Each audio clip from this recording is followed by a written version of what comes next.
Hi guys, எல்லோரும் எப்படி இருக்கீங்க? இன்றைக்கி நம்மளோட வீடியோவில் என்ன பார்க்க போகிறோன்னா தேங்காய் துவையல் தாங்க பார்க்க போகிறோம். இது கொஞ்சம் டிஃப்ரெண்ட்டாக இருக்கும் கைஸ். நம்ம லாங் ட்ரிப் போகிறோன்னா இந்த துவையல் செஞ்சு எடுத்துகிட்டு போனால் கூட கெடாது கைஸ். வாங்க எப்படி செய்யலான்றதை பார்க்கலாமா? ஃபர்ஸ்ட் இதுக்கு ஒரு அரை முடி தேங்காய் கட் பண்ணி வச்சுருக்கேன். வெள்ளை உளுந்து, ஒரு 3 பல் பூண்டு, ஒரு கொத்து கறி லீஃப், காரத்துக்கு 2 வரமிளகாய், புளி கொஞ்சம் எடுத்து வச்சுருக்கேன். ஒரு ஸ்பூன் நம்ம இதில் கடுகு சேர்க்கணும். ஓகேங்களா? நான் ஆல்ரெடி பேன் ஸ்டவ்வில் வச்சிட்டேங்க. ஹீட் ஆகிடுச்சு. இப்போது கடுகு ஒரு ஸ்பூன்.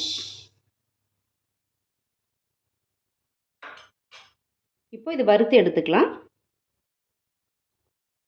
பாருங்கள் கைஸ், நான் எண்ணெய் ஊற்றாமல் நல்லா வறுத்து எடுத்துட்டேங்க. இது பொரியும் கைஸ். அப்போ என்ன பண்ணணும், நம்ம ஒரு தட்டு வச்சு மூடி வச்சு தான் இதை சிம்மில் வச்சுட்டு, ஸ்டவ் சிம்மில் வச்சுக்கோங்க. அந்த மாதிரி வறுத்து எடுக்கணும். இதுக்கு ஆயில் சேர்க்கலைங்க. இப்போது ஒரு ஸ்பூன் நான் ஆயில் சேர்த்துக்கிறேன். இப்போ ஸ்டவ் கூட்டி வச்சுக்கோங்க. ஆயில் சேர்த்துட்டு உளுந்து சேர்த்துக்கலாம்.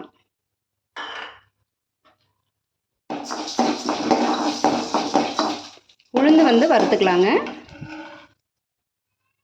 உளுந்து நல்லாவே செவந்துருச்சு கைஸ். இப்போ காரத்துக்கு 2 வரமிளகாய்.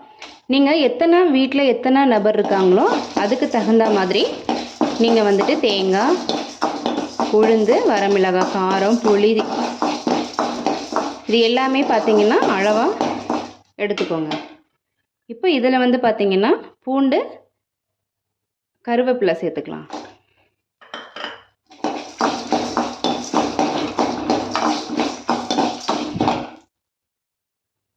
இப்போ இது எல்லாம் ஓரளவு வதங்கிடுச்சுங்க. இந்த டைமில் நம்ம தேங்காய் எடுத்து வச்சோம் இல்லையா, தேங்காய் சேர்த்துக்கலாம்.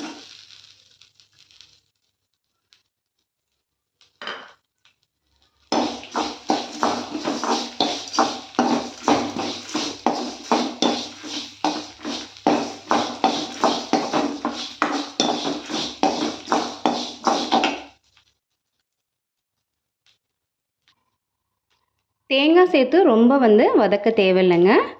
ஜஸ்ட் அந்த ஆயிலில் நம்ம லைட்டாக வதக்கினாலே போதுங்க, போதுமானது தான். இப்போ இதில் பார்த்தீங்கன்னா புளி சேர்த்து வதக்க தேவையில்லைங்க. இதை போட்டுட்டு லைட்டாக வதக்கிடலாம். அவ்வளோதாங்க. இப்போ நாம் இதை ஆற வச்சு அரைச்சிக்கலாங்க. பார்க்கலாம். பாருங்கள் கைஸ், நான் மிக்சியில் எல்லாம் சேர்த்துட்டேங்க. இப்போ துவையலுக்கு தேவையான உப்பு எல்லாமே சேர்த்துட்டேன். இப்போ அரைச்சி எடுத்துக்கலாம். ஆற வச்சு தான் அரைக்கணுங்க. பாருங்கள் கைஸ், ஒரு சூப்பரான தேங்காய் துவையல் ரெடி பண்ணியாச்சுங்க. இப்போ நம்ம ஏர்லி மார்னிங் ஒரு 4 விடிய காலை 4 மணிக்கு நம்ம கிளம்பி எங்கேயாவது வெளியில் போகிறோம், ஈவினிங் டைம் தான் சாப்பிட்ணும் அப்படிங்கிறச்ச நம்ம புளி சாதம், லெமன் ரைஸ் இந்த மாதிரி சாப்பாட்டுக்கு இது சூப்பராக இருக்கும் கைஸ். நம்ம ஒயிட் ரைஸில் நல்லெண்ணெய் சேர்த்து இது பிசைஞ்சு சாப்பிட்டோன்னா சூப்பராக இருக்கும் கைஸ். நீங்களும் இதை ட்ரை பண்ணி பாருங்கள். என்னோட இந்த வீடியோ உங்களுக்கு பிடிச்சிருந்தது அப்படின்னாக்கா ப்ளீஸ் சப்ஸ்கிரைப் பண்ணிக்கோங்க. மறந்துடாமல் லைக் பண்ணுங்கள், ஷேர் பண்ணுங்கள் கைஸ். நெக்ஸ்ட் வீடியோவில் பார்க்கலாம்.